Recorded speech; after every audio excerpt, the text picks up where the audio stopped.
How's it going, guys? Matt with Downrange Firearms Training. I want to talk to you today about the new Smith and Wesson pistol that's out, the Smith and Wesson M&P SHIELD. Had the opportunity to get one, be one of the first ones around with the M&P SHIELD. The M&P SHIELD is Smith and Wesson's new offering. It's a 9mm single stack, and essentially it's got all the same functions of the full-size M&P or the compact M&P series. Double action, striker fire, a little bit same setup. The only thing you're going to notice different is the fact that obviously there's no removable back strap here. Single stack's going to have a lot less rounds in it, and the presence of a manual safety on the gun. Smith and Wesson put the new trigger kit inside the gun, which I think is awesome. It's going to be coming out in all the new M&P series that they are producing. And we took a gauge and we checked out the trigger on this, and it came in at right about 6.2 pounds. Pretty crisp little trigger pull for what you consider a self-defense, kind of a little bit big for pocket carry, but a double action, semi-automatic for personal defense. I'm going to compare it right now to some other guns that are in the same category. The biggest thing that this gun is going to be compared to in size is the Walther PPS. The reason why is the fact that they're both, well, the M&P comes in at just a hair under an inch thick, and the PPS is right on the cusp, a little bit over an inch. You want to zoom in here, you can see the size comparison between the two. Kind of overlay one over the other. They are very similar in size. Look at the thickness of the two. The M&P is just slightly thinner and just a tad smaller than the PPS. In my eyes, that would probably be the closest competitor that Smith has right now with the M&P SHIELD pistol.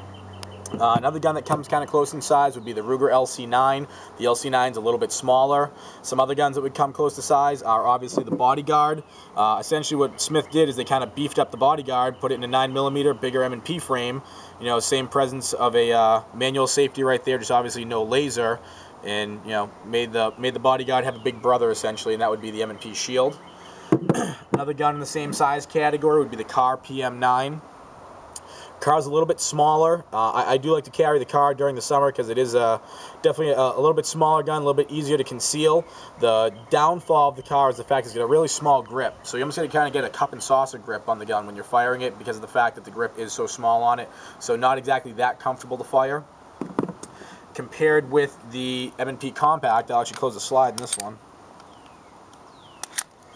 The M&P Compact series, very, very similar in size. Lay that one over. Hair shorter in the barrel and hair shorter in the grip. Where you really see the difference is the thickness of the two guns. So again, the M&P SHIELD is about a little less than an inch thick, so definitely a little bit smaller, a little bit nicer to conceal than the M&P Compact. And then compare it to full-size M&P. Again, you'll be able to see the size comparison.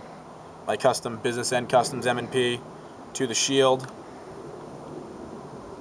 And you'll see kind of the daddy and the baby gun right there, right? And just to see again the thickness, which is the thing we're going to focus on the most, right there.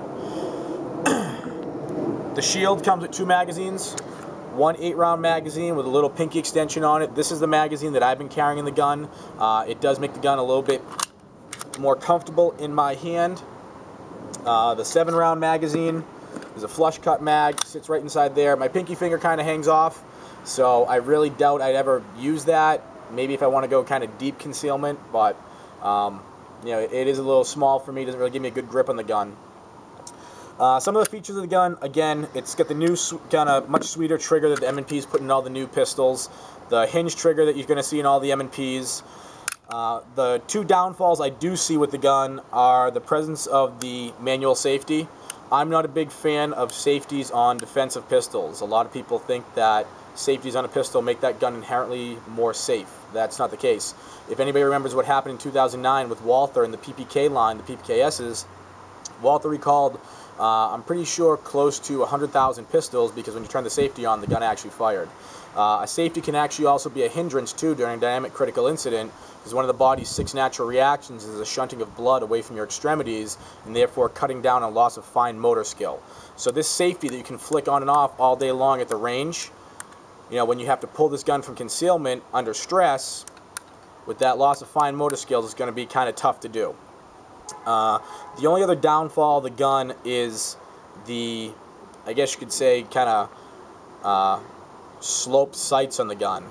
If you notice, anybody that knows me knows that I'm a big fan of having stepped or ledge sights on guns. Basically, in a defensive situation where you're doing one-hand manipulations, it allows you to rack the gun off your belt or off your holster if you needed to, if one hand was disabled. And with these sights, I don't know what Smith and Wesson was thinking going back to these, because all the new M&Ps do come with the step sights. This kind of slope sight right here is kind of no good. That would be one of the first things I replace. I'm actually having my gunsmith, Lou from Business End Customs, is going to actually mill that straight across for me so I can get a little bit of a ledge on those sights. And then from what I understand, there's a lot of different companies in the market right now that actually already have different sight setups and stuff like that ready to go. I know XS is making a big dot sight for. I'm not a fan of the XS sights. Those are the first ones I've heard of, though, making aftermarket sights. And as far as holsters go, I do know that Crossbreed Holsters does have the Super Tuck and Mini Tuck holsters coming out for the M&P series of pistols. So we're going to go to the range in a little bit. We're going to shoot the gun and give you a little bit of a breakdown after we shoot the gun and give you some impressions on it. Alright guys, we're here at the range. We're going to try the M&P SHIELD. I've shot it a little bit. Going to shoot it as a demo right now for you guys. Going to do 7 rounds in the 7-round magazine. A little slow fire, high center chest. Speed it up a little bit with the 8-round magazine. Then slow it down a little bit again. Do some precision shots at some of the numbers in our ICE training, combat focus shooting, balance, speed, and precision targets.